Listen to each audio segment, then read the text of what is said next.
मैं डॉक्टर भामा अग्रवाल आपके अपने यूट्यूब चैनल पर आपका स्वागत करती हूँ, अभिनंदन करती हूँ।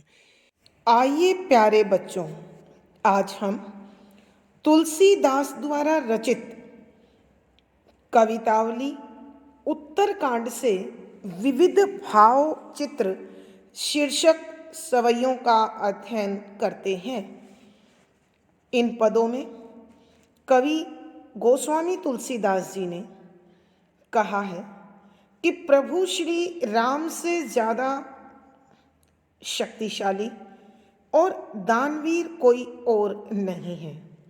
यदि इस संसार में किसी व्यक्ति को कुछ मांगना चाहिए तो वो प्रभु श्री राम से ही मांगना चाहिए, क्योंकि प्रभु श्री राम जिस पर कृपा कर देते हैं उसे इस संसार में कभी कोई कमी नहीं रहती। उनके दान देने के बाद वह व्यक्ति जो किसी किसी से मांग रहा है उसके मांगने की प्रवृत्ति ही समाप्त हो जाती है। इस संदर्भ में उन्होंने विभीषण और हनुमान जी के उदाहरण भी दिए हैं। उन्होंने कहा है कि प्रभु श्री राम दरिद्रता, मनुष्य के मन के विकार और उसके करोड़ों संकटों को अपनी कृपा रूपी तलवार से क्षण में काट देते हैं। कवि कहते हैं कि जो मनुष्य भारत में अच्छा जन्म लेकर मानव शरीर को प्राप्त करता है और विभिन्न प्रकार के मौसम जो देश में समय समय पर बदलते हैं कि भीषणता को, कठोरता को सहन करता है, वह फिर भी प्रभु श्री राम के स्मरण को, भजन को नहीं छोड़ता, उससे ज़्यादा बुद्धिमान व्यक्ति इस संसार में कोई नहीं है। कवि यह भी कह रहे हैं कि इस संसार में यदि मैं किसी भी व्यक्ति से किसी प्रकार का कोई रिश्ता रखना चाहता हूँ तो उसकी पहली शर्त वह प्रभु श्री राम का भक्त होना चाहिए, क्योंकि अगर कोई व्यक्ति ऐसा नहीं है तो उसे इस संसार में जीवन निरर्थक व्यर्थ करने के सिवा कुछ नहीं किया है। कवि आगे कहते हैं कि सीता और राम का सुंदर रूप भक्तों की आँखों के लिए उतना ही महत्वपूर्ण है जितना एक मछली के जीवन में जल होता है। और कवि बता रहे हैं कि इस संसार में सभी ऋषि मुनियों ने, ज्ञानी ध्यानियों ने, मनीषियों ने यह बात अच्छी तरह से जांच ली है, परख ली है, पहचान ली है कि वही इस संसार की परम शक्ति है जो प्रभु श्री राम के नाम से जाने जाते हैं। अन्यथा यह संसार केवल दुखों का घर और मिथ्या जाल जंजाल है। और जो व्यक्ति प्रभु श्री राम को छोड़कर इस मोह माया के जाल जंजाल में फंसता है वह महामूर्ख है। प्रभु श्री राम की दयालुता का वर्णन करते हुए कवि कहते हैं कि जो व्यक्ति प्रभु श्री राम की कृपा का पात्र है उसे संसार में कभी कोई अनिष्ट या कष्ट झेलना नहीं पड़ेगा। संसार का कोई भी तत्व उसे कोई हानि नहीं पहुंचा सकता। खुद का उदाहरण प्रस्तुत करते हुए कहते हैं कि मेरा जन्म होते ही मेरे माता पिता ने मुझे त्याग दिया और विधाता ने भी मेरे भाग्य में कोई अच्छा काम नहीं लिखा। मैं इस संसार में अपमानित हुआ और अपना पेट भरने के लिए कुत्ते की भांति ललायित दृष्टि से दाता की ओर देखने लगा। परंतु जब मैंने एक बार प्रभु श्री राम के सामने अपनी इस त्रासदी को प्रकट किया, अपने पेट की भूख को प्रस्तुत किया, तो उन्होंने एक क्षण में ही मेरी सारी विपदाओं का हरण कर लिया। आगे कवि तत्कालीन समाज की सामाजिक और आर्थिक परिस्थितियों का वर्णन करते हुए लिखते हैं कि भारत में रहने वाला प्रत्येक वर्ग, चाहे वो ऊंचे से ऊंचा कर्म कर रहा है अथवा अपना पेट भरने के लिए निकृष्ट कर्म कर रहा है, तो सब एक ही चीज की दौड़ में दौड़ रहे हैं, वो है मनुष्य का पेट और पेट की भूख। इसका स्वरूप बताते हुए कवि कहते हैं कि समुद्र में लगने वाली आग भी पेट की आग के सामने छोटी है और इस आग को प्रभु श्री राम अपनी कृपा से समाप्त कर देते हैं अथवा इसका समाधान ढूंढ देते हैं। कवि ये भी कह रहे हैं कि जो वर्तमान स्थिति है वो ऐसी है कि व्यापारी के पास व्यापार नहीं है, किसान के पास जमीन और खेती नहीं है, भिखारी को भीख नहीं मिलती और लोग अपनी रोजी रोटी और काम न होने के कारण बहुत परेशान हैं, चिंता में डूबे हुए हैं।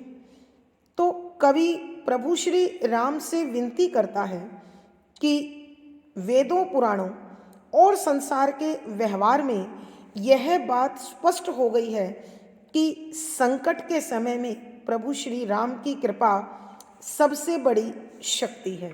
अतः इस शक्ति को स्वीकार करते हुए कवि चाहते हैं कि कलयुग में मनुष्य को अपने दुखों से निजात पाने के लिए केवल और केवल प्रभु श्री राम की शरण में जाना चाहिए। एक साधारण सा रास्ता, पूर्ण विनम्रता के साथ भाव समर्पण और अपने जीवन की बागडोर उनके हाथों में सौंप देना मानव के हर कष्ट की मुक्ति का एकमात्र साधन है। कवि कहते हैं, मैंने तो इस साधना को स्वीकार कर लिया है, अब संसार के लोग मेरी वंदना करें या मेरी निंदा करें, मुझे भला कहें अथवा बुरा कहें, मुझे इस बात से कोई लेना देना नहीं है और ना ही कोई फर्क पड़ता है।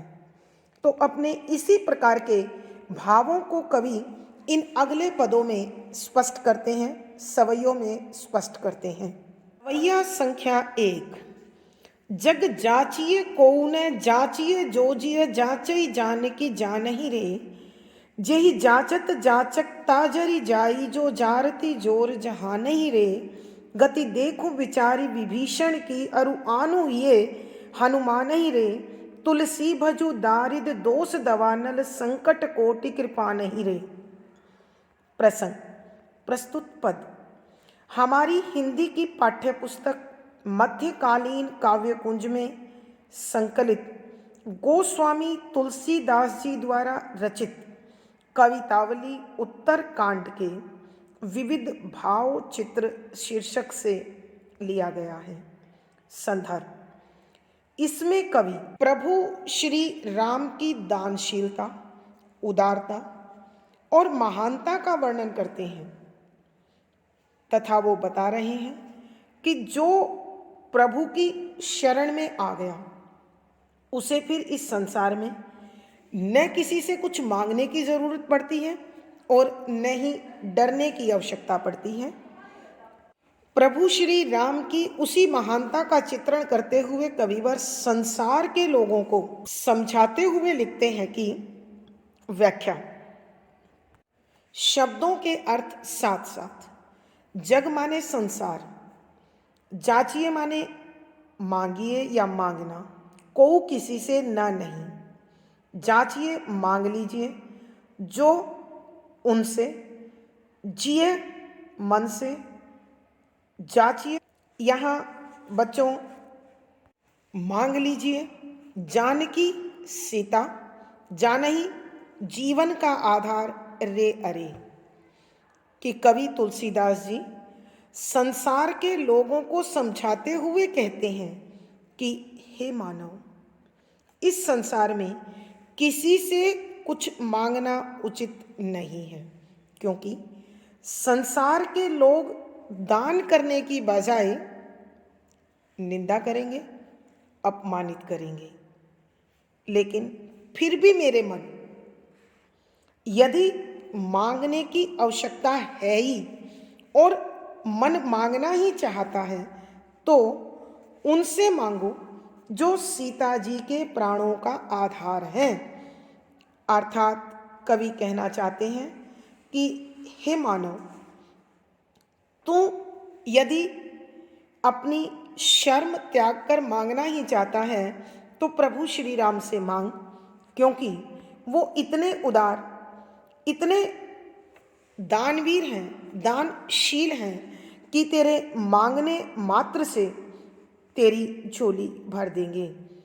और इनका यह विशिष्ट गुण है, जेहि जिसके जाचक मांगते ही जाचकता, मांगने की जरूरत या मांगने की आदत जरी जल जाई जाती है, जो कि जारती जला डालती है, जोर ताकत के साथ, शक्ति के साथ, जनाहाई रे पूरे संसार की।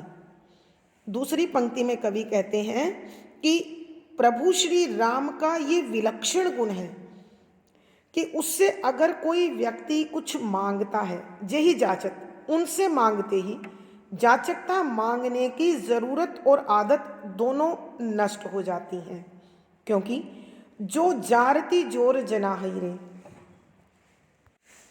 कि यह मांगने की आदत तो सारे संसार को अपनी भरपूर शक्ति के साथ जला रही है, परेशान कर रही है, चिंतित कर रही है, अपमानित कर रही है।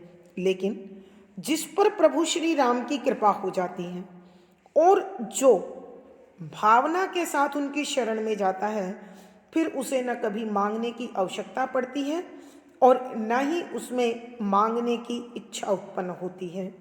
गति देखो बिचारी विभीषण की, गति माने दशा, अवस्था, स्थिति। देखो देख लो विचारी विचार करके, विभीषण की। अरु आनी हिय हनुमान ही रे, अरु और आनु लाकर हिय हृदय में हनुमान ही रे, हनुमान जी को, कि तुम इस स्थिति पर विचार करने के लिए, इसका प्रमाण जानने के लिए विभीषण और हनुमान जी की स्थिति को अपने हृदय में लाकर उस पर विचार करके देख लो और उस हनुमान जी को हमेशा अपने हृदय में स्थापित रखो, क्योंकि वो हनुमान प्रभु श्री राम का प्रिय है, प्यारा है। तुलसीदास जी कहते हैं, भजू भजन कर, दरिद्रता, गरीबी, दोष, बुराई, दवानल, जंगल में लगने वाली आग, अर्थात बहुत तेजी से फैलने वाली आग, संकट, मुसीबत, कोटि करोड़ों, कृपाण ही रे, खड़ग, तलवार की तरह। तुलसीदास जी अपने मन को संबोधित करते हुए कहते हैं कि हे मेरे मन, तू उस प्रभु श्री राम का भजन कर जो दरिद्रता रूपी बुराई के दावानल को बलपूर्वक काटते हैं, अपनी कृपा की उस तलवार से जो करोड़ों संकटों को एक साथ काट डालती है। अर्थात कवि कहना चाहते हैं कि प्रभु श्री राम की भक्ति करने से इस संसार में मनुष्य के जितने भी संकट होते हैं, उन सारे संकटों का हल उन्हें प्राप्त हो जाता है, क्योंकि प्रभु इस संसार में सबसे बड़ी संकट निवारक शक्ति है। एक बार फिर बच्चों इसकी व्याख्या सुनिए। कवि संसार के लोगों को संबोधित करते हुए कहते हैं कि हे मनुष्य, कभी किसी से कुछ मांगना ठीक नहीं होता। लेकिन यदि इस संसार में कोई मनुष्य किसी दूसरे प्राणी से मांगता है तो वह उसे कुछ देने की बजाय अपमानित करता है और जिससे उसको हीनता का अनुभव होता है। फिर कवि अपने मन को संबोधित करते हैं कि हे मन, यदि तू मांगना ही चाहता है और तुझे मांगने की आवश्यकता ही है तो तू सीता जी के प्राणों का आधार प्रभु श्री राम से ही मांग, क्योंकि उनका यह विलक्षण गुण है, जो उनके पास कुछ मांगने जाता है उसको न तो मांगने की आवश्यकता रहती और न ही उसके मन में मांगने की फिर कोई इच्छा उत्पन्न होती है, क्योंकि यह मांगने की प्रवृत्ति तो पूरे संसार को बलपूर्वक जला रही है, अर्थात उसे अपमानित कर रही है, चिंतित कर रही है कि हे मानव, तू विभीषण की स्थिति को विचार करके देख कि जिस विभीषण को उसी के भाई ने अपने महल से धक्का देकर निकाल दिया था, उसे प्रभु श्री राम ने संकोच करते हुए अथाह संपत्ति का स्वामी बना दिया कि हे मेरे मन, तू हनुमान की स्थिति को भी देख। एक सामान्य बंदर को उन्होंने अपने हृदय में बसा लिया और उसे अपना परम भक्त बना लिया कि सांसारिक मानव, तू उस हनुमान जी को अपने हृदय में बसा ले ताकि तू प्रभु के निकट पहुंच सके। तुलसीदास जी कहते हैं, हे मेरे मन, तू उस प्रभु श्री राम का भजन कर जो दरिद्रता के दोष रूपी दावा नल को अपनी कृपा की तलवार से, जो करोड़ों संकटों को एक साथ काट डालती है, की कृपा तुझ पर हो जाए। अर्थात कवि के कहने का भाव यह है कि प्रभु जिस पर कृपा करते हैं उसके जीवन के करोड़ों संकट और दरिद्रता देखते ही देखते नष्ट हो जाती है। कवि के कहने का भाव यह है कि प्रभु श्री राम के कृपा पात्र को कभी भी इस संसार में कोई अभाव, चिंता, परेशानी तंग नहीं कर सकती है। विशेष यहाँ प्रभु की भक्ति को हर संकट की निवारक शक्ति स्वीकार किया है, हर संकट को समाप्त करने की ताकत माना है। शुद्ध साहित्यिक ब्रज भाषा का प्रयोग है, भक्ति रस है, प्रसाद गुण है, सवैया छंद है, गेय शैली और संगीतात्मकता है। बच्चों, यहाँ अनुप्रास अलंकार है, रूपक अलंकार है, उदाहरण अलंकार है, तुलसी संबोधन अलंकार है। यानी इन पंक्तियों में अनुप्रास, रूपक, संबोधन, प्रमाण, उदाहरण आदि अलंकारों का सुंदर सटीक प्रयोग हुआ है। सवैया संख्या 2। भली भारत भूमि भले कुल जन्मू, समाजु शरीरु भलो लही के, कर सात जी के परुषा वर्षाहिम, मारुत घाम सदा सही के, जो भजे भगवान सयान सोई, तुलसी हट चातक जो गही के, न तू और सबे विष बीज बये, हर हाटक काम दुहा नहीं के। प्रसंग पूर्ववत। संदर्भ, यहाँ कवि कह रहे हैं कि इस संसार में केवल उसी मनुष्य का जीवन सार्थक है जो प्रभु श्री राम की शरण में चला जाता है, एकाग्र मन होकर, पूर्ण समर्पण भाव से एक निष्ठ होकर प्रभु श्री राम का भजन करता है, स्मरण करता है, वही सच्चा बुद्धिमान है, वही समझदार ज्ञानी व्यक्ति माना है। इसी प्रकार के भावों को स्पष्ट करते हुए कवि लिखते हैं कि व्याख्या, शब्दों के अर्थ पहले। भली माने अच्छी, भारत भूमि, भारत देश, भले अच्छे, कुल खानदान, जन्मों जन्म लेकर अर्थात मानव शरीर पाकर, समाजु यह भारत का उत्तम समाज पाया, शरीरु भला मानव योनि लही के ग्रहण करने के बाद, कर्षा क्रोध, गुस्सा, आक्रोश, तजी त्याग कई कर, परुषा कठोर, वर्षा बारिश, हिम ठंड या बर्फ, मारुत हवा आंधियाँ, घाम गर्मी भीषण गर्मी, सदा हमेशा सही के सहन करने के बाद जो प्राणी भजई भजता है, भगवान प्रभु सयान सयाना समझदार ज्ञानी मनीषी सोई वही है। तुलसीदास जी कहते हैं, हठु हठपूर्वक चातकु चातक पक्षी, जो जिसके समान गही के ग्रहण करके, नतु तो नहीं और दूसरे सबई सारे काम, विष बीज जहर के बीज बय बो दिए, हर हल हाटक सोने का, काम दुहा काव धेनु गाय, सुरभि गाय नहीं के उसे हल में जोत कर। अब बच्चों इसका अर्थ समझें।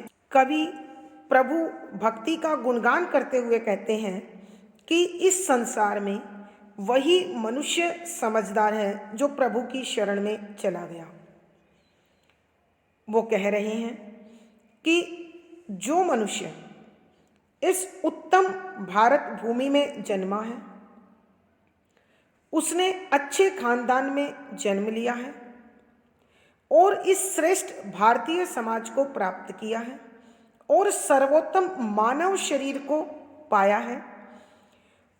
क्रोध को त्याग कर उसने भीषण वर्षा को, अत्यधिक ठंड को, तेज गर्मी को और वायु को सहन किया है, अर्थात जीवन की अनेक प्राकृतिक और अन्य प्रकार की कठिनाइयों का सामना किया है, लेकिन प्रभु श्री राम के भजन को नहीं त्यागा। वही सच्चा मनुष्य है, क्योंकि जो भजे भगवान सयान सही, कि जो प्रभु के नाम का स्मरण करता है, उनका भजन करता है, वही व्यक्ति ज्ञानी है, समझदार है, सयाना। जिसने तुलसीदास जी कहते हैं, हठ जिद चातक पक्षी की विशेषता के विषय में आपको मालूम है कि चातक एक वो पक्षी है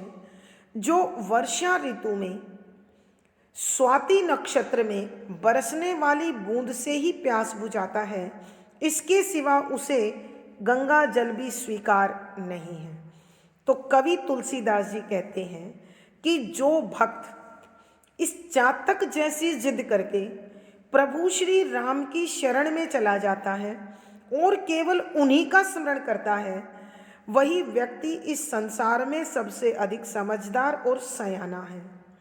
और यदि वो ऐसा नहीं करता, न तो अगर ऐसा नहीं करता अथवा अन्यथा और सबे और संसार के चाहे कोई भी कार्य करे, किसी भी मतांतर में दीक्षित हो जाए, किसी भी प्रभु की शरण में चला जाए अथवा किसी भी प्रकार के सांसारिक मोह माया का निर्वाह करे, तो विष बीज बही कि वो जहरीले बीजों को बोता है, सोने के हल में कामधेनु गाय को जोत कर।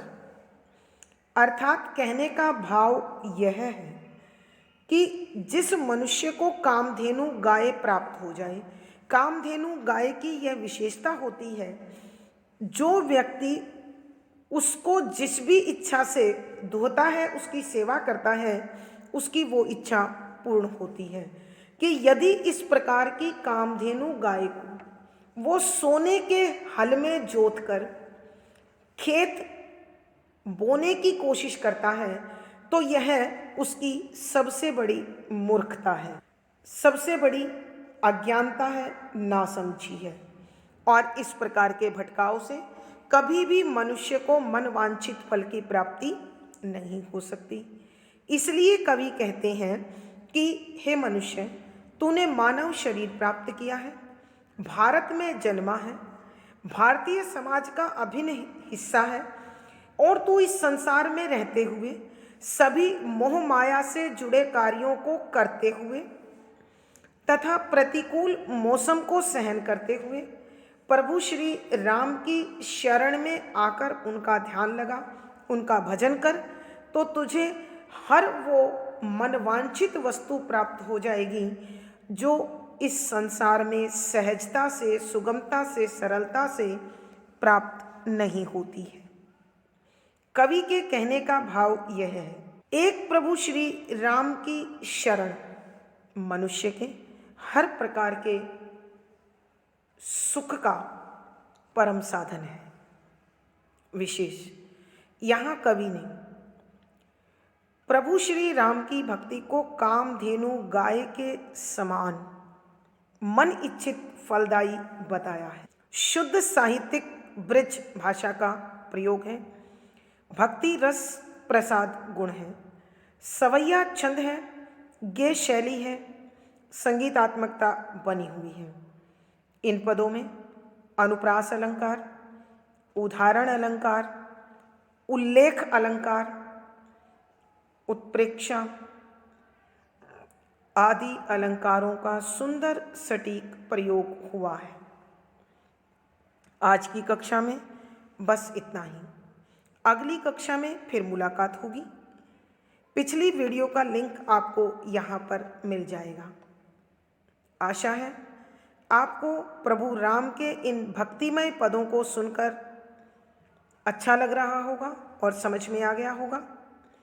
वीडियो को लाइक कीजिए, शेयर कीजिए और चैनल सब्सक्राइब कीजिए। धन्यवाद बच्चों। आपका जीवन और दिन सुखमय हो, मंगलमय हो। इसी शुभकामना के साथ आभार, धन्यवाद।